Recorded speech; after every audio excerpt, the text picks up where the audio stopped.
There are many old wounds that go back generations in South Africa that have not healed. All the apartheid years, but also even these last 25 years as well. There have been new wounds.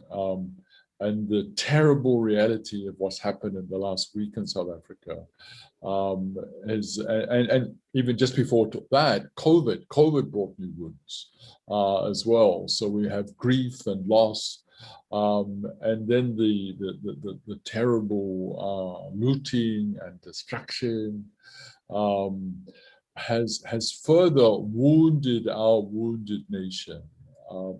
So there is a great urgency for the whole society to take a step back and introspect, and for all of us individually to say, what in me remains unhealed?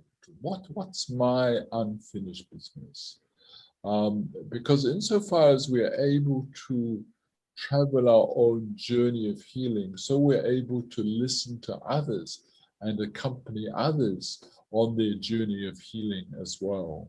But the journey of healing always begins with the recognition that what has happened to us has damaged us, and that we need to travel a journey towards wholeness. But one of the ways we do that is when we accompany one another and we become the healers of one another, wherever we are able to create what I like to call safe and sacred spaces, where it's okay to tell my story. It's okay to speak my truth. It's okay to speak about my wounds, and not for others to tell me what to do, not for others to fix me, but to listen to me, to encourage me, and to support me.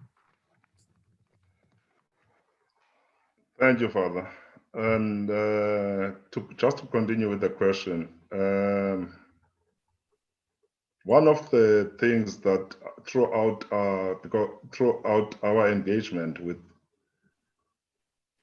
our members of the foundations and beneficiaries, there's always a cry that we've been downplaying all the time. That of saying, if my son was not, if my son was not shot, he would have done this and that for me. If my father was not killed, I wouldn't be fatherless. If my brother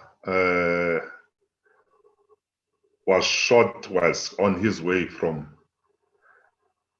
school, but he got shot, is there anything called irresidual of anger? Well, I think anger is what's on the surface, but below the anger, there's many other feelings of loss, of grief, of powerlessness, of being humiliated, all those other feelings. And sometimes we have to say that, anger is the top of the iceberg. What is below it? And often we burst out in anger rather than deal with our vulnerability. But even with anger, you see, in a way, if the people of South Africa had not got angry, we would still have apartheid. No? So in the end, we channeled our anger into the liberation struggle. But even today, the anger can either be positive or negative. It can either motivate us to build a different society. It can motivate us to work for the society of our dreams. It can motivate us to create a different kind of work. Or we can burst out in anger that destroys others, destroys ourselves. But that's why if we can find the way of detoxifying, speaking of that anger in a safe place, then it doesn't have to damage either ourselves or others. But I think also, like you said, the person who passed away, a loved one who was shot, who was murdered, who was killed, it's sometimes good to ask ourselves, what do you think they would wish for us? What would they wish for us? Would they want to see us destroying our own lives, or would they want to see us contributing to building South Africa, to building a decent country? So I think we can also be inspired by our immediate ancestors, as well as ancestors going far back, to be able to, and I think our ancestors are on our shoulders, wishing us well and saying, get it together. Come on, it's time. We know you. I know you miss me. I know you still love me, but please, please, I'm with you as you continue to live your life. I was speaking to somebody in another part of the world, and they were talking about sometimes we have to say hello to those who have passed away, have a conversation with them. And of course, sometimes, especially where people were died violently, there's unfinished business. Maybe there'd been a family row, maybe there was some skeletons in the cupboard that had never been dealt with in the family, and then somebody has died, they've gone. And so we still need to have the conversation. We still have to deal with the unfinished business. Sometimes I say to people, it sounds crazy, but it's not a bad thing to write a letter to someone who's passed away, to say the things that are still in your heart so that you can begin to be able to not forget, but begin to be able to lay them to rest. And we know that, speaking again of those who passed away, anniversaries will always be challenging.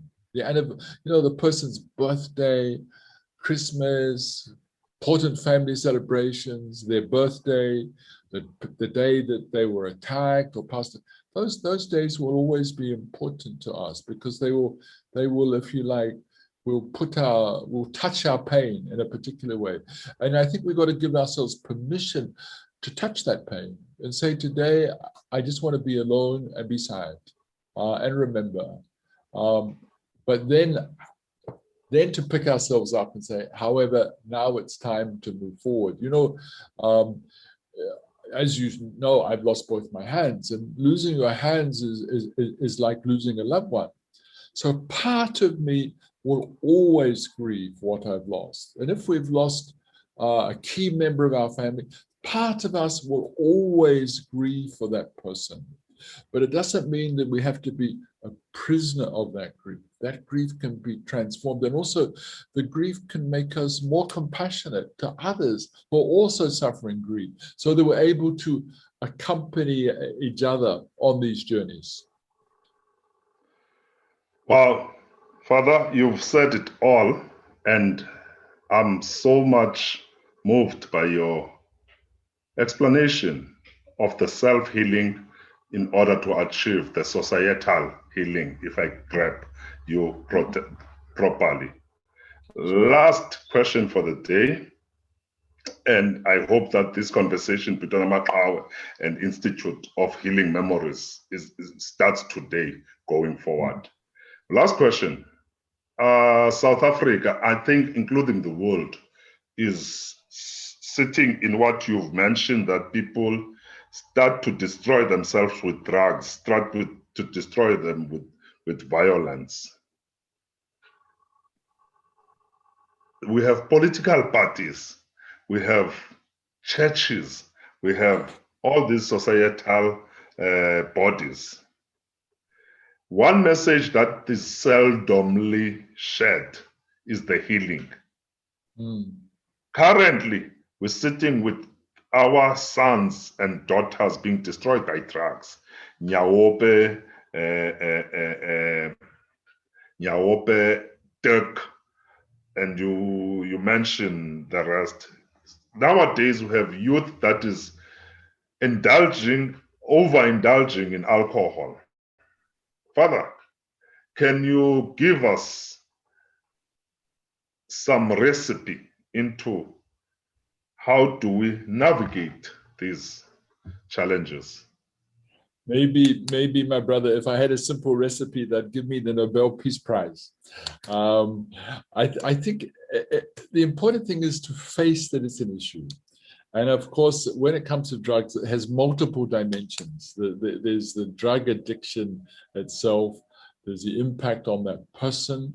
I think with most forms of addiction, There is not much we can do till the person themselves admits they have a problem, whether it's alcohol or other kinds of drugs, because once they're able to acknowledge that, then they can be helped. And there's plenty of, help there, but also families struggling with a member of the family who's a drug addict, and especially with things like myopia, where people start stealing from other family members, and it dislocates the whole family. The family also needs encouragement and support, but we also have to deal with those who benefit from drug running, from the drug lords, and those where for people who have drug addiction, it's a health problem. For people who spread drugs and who run the drug lords and the drug gangs, those are criminal issues, and that needs to be dealt with very strongly by the justice, by the police. So I say multiple levels as well. But sometimes people turn to drugs because they can't cope with their pain. It's a way of dulling the pain. So we often have to also, even as they heal, deal with the wounds that were there that led to the drug addiction as well. Wow, thank you, Father. Now you have a minute just for your parting shot. I feel we don't have enough time to unpack this process. Thank you. Thank you. Look forward to a long relationship between your foundation, Makawetu, and the Institute for Healing of Memories.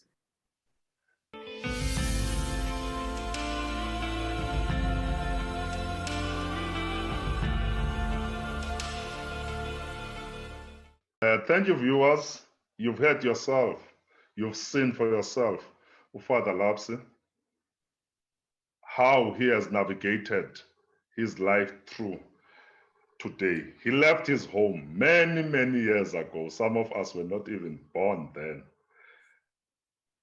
But he chose South Africa, and he's spreading the healing message so that people can see that things are happening. For the last 23 years, he has been running Institute of Healing Memories, and they are doing a great job in addressing matters of trauma.